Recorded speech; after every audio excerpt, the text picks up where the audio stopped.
So tensions rising once again along the Gaza border as yet another rocket was fired into Israel for the third night in a row.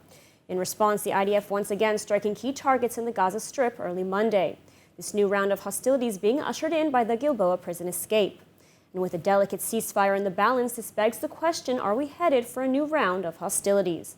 Joining us again is ILTV reporter Asaf Nissan with the details. Asaf, welcome back. So we're seeing attempted attacks against Israelis from the West Bank and now rockets being fired from Gaza. I mean, are we headed for another war?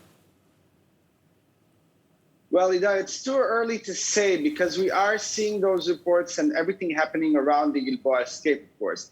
But so far, we've seen only a few rockets have been fired. Hamas has been retaliating. Israel's been retaliating. And of course, the tensions in the West Bank have affected it itself. But yet again, it's too early to know because Israel is currently not in a mode and they don't feel like going towards another fight. They don't want to push towards it. The situation is delicate as it is. And of course, you want to see how Israel wants to progress with Gaza now. Since they don't want another war, what's the other option? So, I mean, this is all connected to the prison break by the 6 inmates just a few days ago. I mean, as we recall, there were a few threats coming from Hamas that if there will be any violence against the fugitives or if they're killed, that they would renew hostilities. What can you tell us about that? So have we seen, Ida, and as I said before, we've seen those threats coming ever since the escapees literally left the prison, and the support coming from Gaza, from Fatah, from the movements, all of them supporting the armed struggle against Israel if those prisoners will be hurt. Now, those 4 that were captured, of course, did force a reaction, did bring us to what we've seen so far.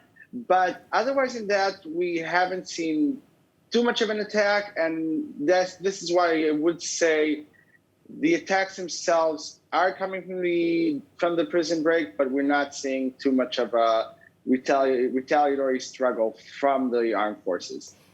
Now, on Sunday, Foreign Minister Yair Lapid also outlined a plan for Gaza. I mean, can you give us an overview of this plan? What exactly does it entail? So the report coming out, what Minister Lapid has said, is nothing new than what Bennett and Gantz have already been trying to promote, which is actually an economy for security. This, of course, is being a 2-stage plan. With first, of course, returning the infrastructure to Gaza, a little bit of electricity, gas, helping them with the essentials. With a promise of a long truce from Hamas and a promise they'll stop arming themselves. Then we'll see, of course, support coming with more medicinal supplies and help to the citizens. But this has to be done together with the international community, since the international community has to make sure that there won't be any more smuggling to the Gaza Strip from humanitarian aid organizations and as such. And in addition, we also heard that they want to give back they want to continue with strengthening the PA. And such, they want to give them back control of the passings. Rafah passing will leave the Egyptian Authority and will go back to the Palestinian Authority in order to ease the pressure on the Egyptian army. We're out of time, so let's hope that this plan will be able to take effect.